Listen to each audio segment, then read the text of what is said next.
scappa via per un attimo e corre qualche rischio, arriva poi la chiusura e c'è la rete del vantaggio del Real Rieti con Javi Roni. Palla sanguinosa persa da Vitinho, che lamenta però un fallo commesso in fase di pressing del Real Rieti, episodio da Moviola.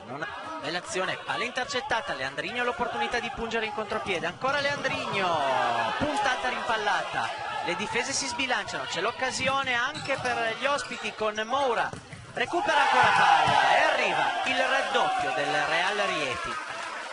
Andrea Romano con il sinistro a raso terra, non perdona. Si sono sbilanciate entrambe le squadre. Pissetta, Ortisi prova a liberare il sinistro, appoggia poi per Lombardo e c'è lo sfortunato autogol di Ramon Buenordite. Riapre il match e trova una bella iniezione di fiducia quando mancano 9,54 al termine del primo tempo il CDM Genova. 2-1 in favore del Reale, il punteggio al Pallarebi San Quirico. Gran conclusione, splendido gol per il 2-2 di Foti. In quella porta.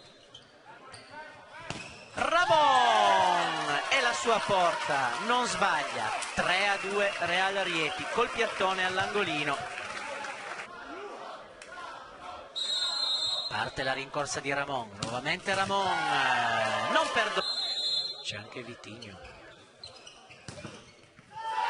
E arriva il gol del 3-4 con la complicità di una deviazione. Esulta CDM Futsal Genova.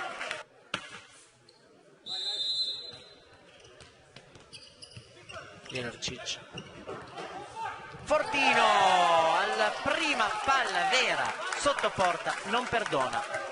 Dialogo tra Mancini e conclusione di precisione, apertura che viene addirittura intercettata da un compagno involontariamente. C'è ancora spazio per il contropiede, si sono allungate le squadre e arriva la sesta rete dopo una ripartenza perfetta. Ancora il tocco di Robocop Fortino fino a 3-0-2.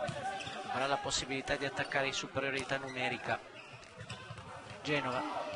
Poco meno di un minuto, quindi arriva il gol da parte di Pissetta.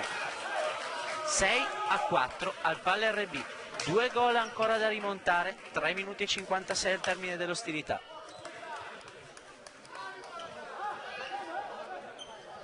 Ancora accesa la fiammella di speranza della matricola ligure.